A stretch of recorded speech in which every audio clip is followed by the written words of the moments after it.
All right, welcome back, grade 5. Part 2 of this video. I have my glasses on now.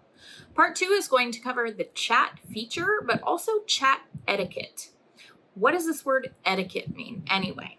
Well, it means the way that we're supposed to behave, how we interact with each other, the politeness or good manners that we use while we're using a chat function or feature in Microsoft Teams, but also in any software.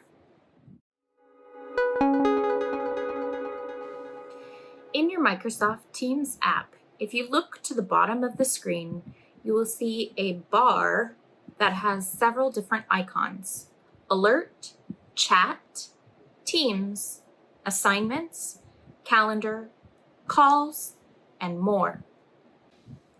Clicking on the chat icon will take you to all of your chat history. Clicking on the icon with the pencil, you can start a new chat.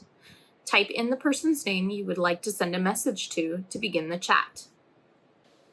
Once you're in the chat, you can type the message with your keyboard, add GIFs or emojis by selecting the smiley face. You can also record an audio message by holding down the microphone icon with your finger.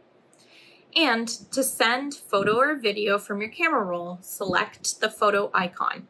You will need to give permission to the app to access your camera and photos. And finally, click the plus button to add an attachment. You won't need this yet, but you will need it later.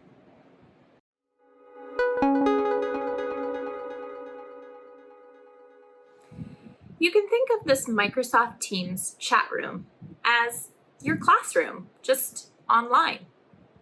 Like a classroom, people are using it as a place for learning and work. That means that you're part of a community, and the people in that space expect you to behave a certain way.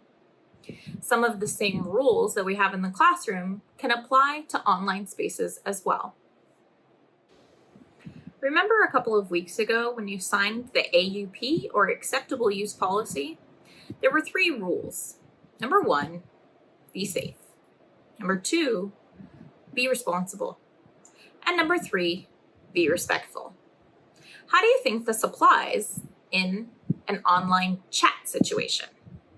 You're going to share your answers as part of task number 2.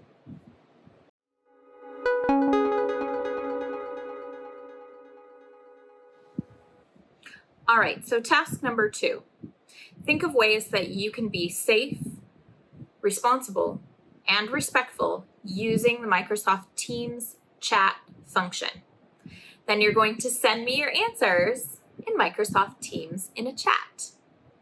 Remember, when you're chatting a new person, you will just type their name. So for me, just type REYNA, you'll see me come up.